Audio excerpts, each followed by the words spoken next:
Evening. Have you ever thought you lived next to a real killer? Quiet, polite, always says hello, and right under the floor of his home, 33 bodies. That's exactly how an American lived in a Chicago suburb. Neighbors called him the life of the party. He threw parties, helped with repairs, and knew every child on the street by name. On weekends, he dressed as a clown and performed at parties. He was photographed with influential people. One photo, next to the president's wife. A true, upstanding citizen. Under the wooden flooring in the narrow basement of his home, investigators found the remains of 26 people. He buried 3 more in the yard. 4 he threw in the river. Neighbors noticed the smell for years. He explained that the pipes were leaking, that meat had spoiled in the refrigerator. No one checked. They took him at his word because he was such a nice person. They caught him by chance, through a missing teenager who came to talk about work. 33 victims in 6 years.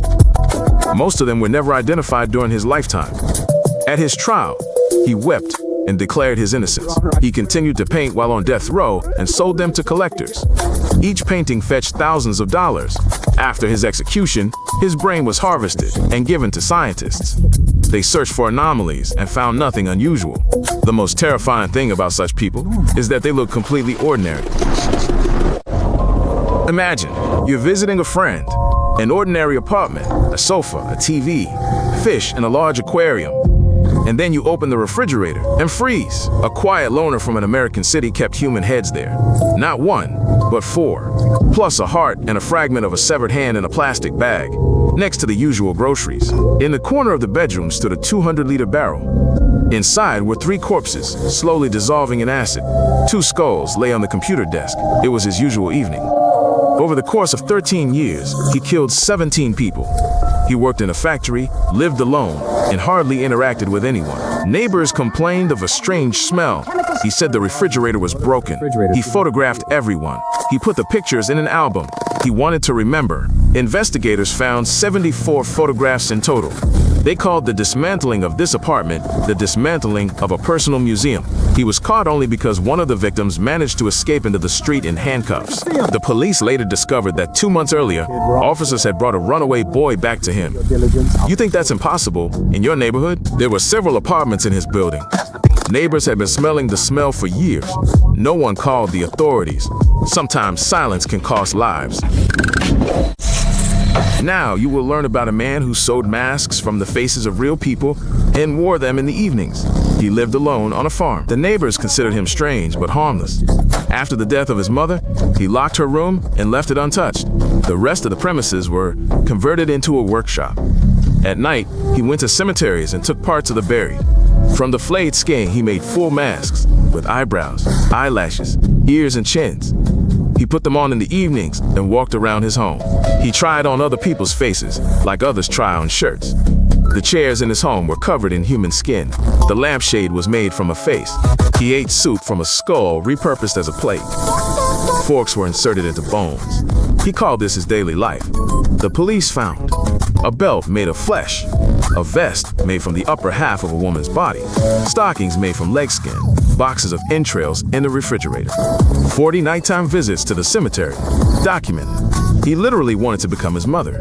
He wanted to sew a full suit of leather and wear it. He himself said the corpses from the cemetery stank too much, so he didn't have enough material. This single man inspired 3 cult horror films: Psycho, The Texas Chainsaw Massacre, and The Silence of the Lambs. Reality turned out to be more terrifying than any fantasy scenario. Why do such people so often look perfectly normal? Because normality is the best mask of all. No one looks for a monster where they see a pleasant neighbor. The man who hid the bodies under the deck was a successful entrepreneur, a scout leader, and a churchgoer. His company built housing for others, and underneath his own was a cemetery. The man who sewed masks from faces lived on a farm for decades. Neighbors invited him to holidays, asked him to help with the chores. He smiled, helped, and returned to his collection. The man who kept body parts in the refrigerator met people in bars, offered money for simple work.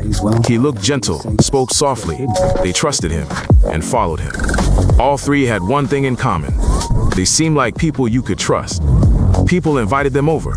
People took pictures with them. This was precisely what protected them. The specialists who studied these people after their capture repeated the same thing. They don't have horns. No crazy stare. Physically, they're no different from you. They're simply incapable of empathy. Statistically, in any city with a population over 1 million, there's at least one such person living right now. Unnoticed, polite, perhaps someone you know personally. What hidden elements build a mind? What's going on inside a person capable of such things? It's not just anger, it's a particular way of perceiving the world, one in which the suffering of others evokes no response whatsoever. Almost all of them were isolated, humiliated, or abused as children. Some suffered head injuries. Some grew up with mentally unstable parents. This isn't an excuse. It's just the facts. The parts of the brain that in most people are triggered by the sight of others suffering are virtually silent in these people. They don't feel anger at the victim. They simply don't feel anything.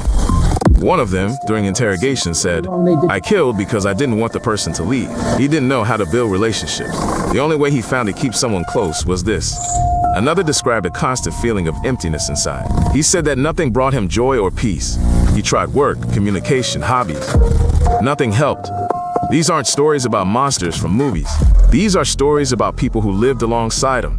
They walked the same streets. They bought food in the same stores. They look just like you do now. All these stories are real. All these people existed. And they all went unnoticed for years.